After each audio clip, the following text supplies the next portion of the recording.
ചേലക്കര ഇപ്പോൾ ഉപതെരഞ്ഞെടുപ്പ് വയനാട്, പാലക്കാട്, ചേലക്കര. വയനാട് നേരത്തെ നല്ല നിലക്ക് രാഹുൽ ഗാന്ധി ജയിച്ച മണ്ഡലം. അവിടെ പ്രിയങ്ക ഗാന്ധി വന്നു. അത് പുറമെ പാലക്കാട് കഴിഞ്ഞ നിയമസഭാ തെരഞ്ഞെടുപ്പിൽ 3 മണ്ഡലം, ഒന്ന് മഞ്ചേശ്വരം, മറ്റൊന്ന് കാസർഗോഡ്, മൂന്നാമത്തത് പാലക്കാട്.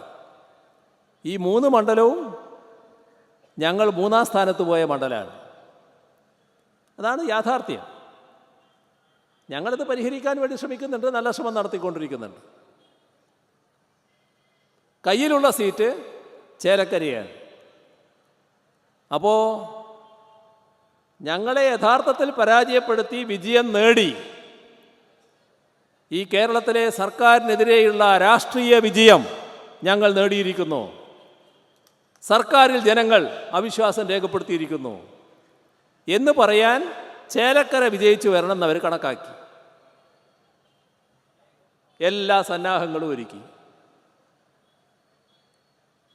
തെരഞ്ഞെടുപ്പിൽ ജയിക്കാൻ വേണ്ടി പ്രവർത്തിക്കുമല്ലോ, അതിനപ്പുറവും ചെയ്തു.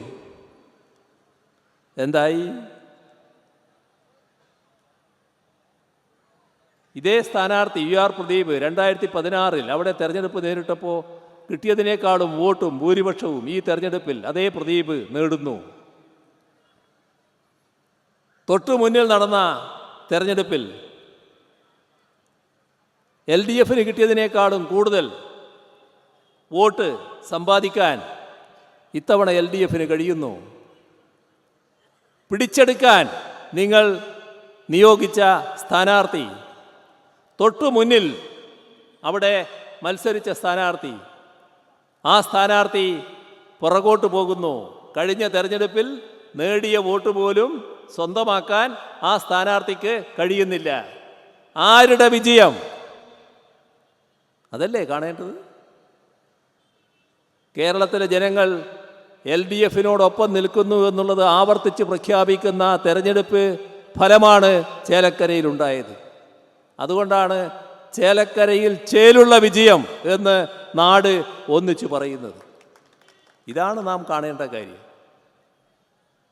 ഇത് കൂടുതൽ ഉത്തരവാദിത്വം നമ്മളിൽ ഏൽപ്പിക്കുന്നുവെന്ന് നാം കാണണം. നമ്മുടെ നാടിൻ്റെ ഇനിയുള്ള മുന്നോട്ട് പോക്ക്, ആ മുന്നോട്ട് പോക്കെന്ന് പറയുമ്പോൾ നാം ആഗ്രഹിക്കുന്നത് ഇന്നുള്ളിടത്ത് നിൽക്കലല്ല.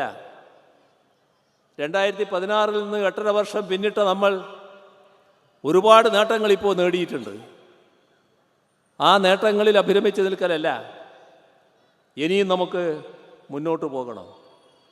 ആ മുന്നോട്ട് പോകുന്നതിന് നാം നമ്മുടെ സമൂഹത്തെ ഒരു വിജ്ഞാന സമൂഹമാക്കി മാറ്റണം. അതിൻ്റെ ഭാഗമായി ഒരുപാട് മേഖലകൾ വലിയ തോതിൽ വികസിച്ച് വരേണ്ടതായിട്ടുണ്ട്. നമുക്കിനിയും സംസാരിക്കാമെന്നുള്ളത് കൊണ്ട് അതിൻ്റെയൊന്നും മറ്റ് വിശദാംശങ്ങളിലേക്ക് ഇപ്പം ഞാൻ കടക്കുന്നില്ല.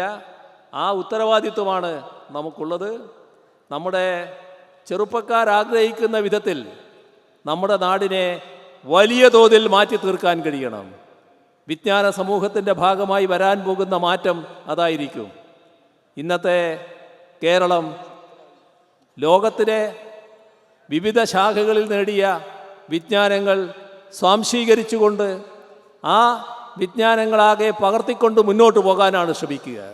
നമ്മൾ ഒന്നിൻ്റെയും ആരുടെയും പിറകിലല്ലാത്ത അവസ്ഥയിലേക്ക് നാടിനെ എത്തിക്കുക എന്നതാണ് ഉദ്ദേശിക്കുന്നത്. ആ കാര്യത്തിൽ കൂത്തുപറമ്പ് രക്തസാക്ഷികളുടെ ഉജ്ജ്വലമായ സ്മരണ നമുക്ക് തുറന്നുള്ള പ്രവർത്തനങ്ങൾക്ക് കൂടുതൽ ആവേശവും കരുത്തും പകരട്ടെ എന്ന് മാത്രം പറഞ്ഞുകൊണ്ട് മറ്റു കാര്യങ്ങളിലേക്ക് കടക്കാതെ അവസാനിപ്പിക്കുന്നു. നിങ്ങൾക്കെൻ്റെ അഭിവാദ്യങ്ങൾ.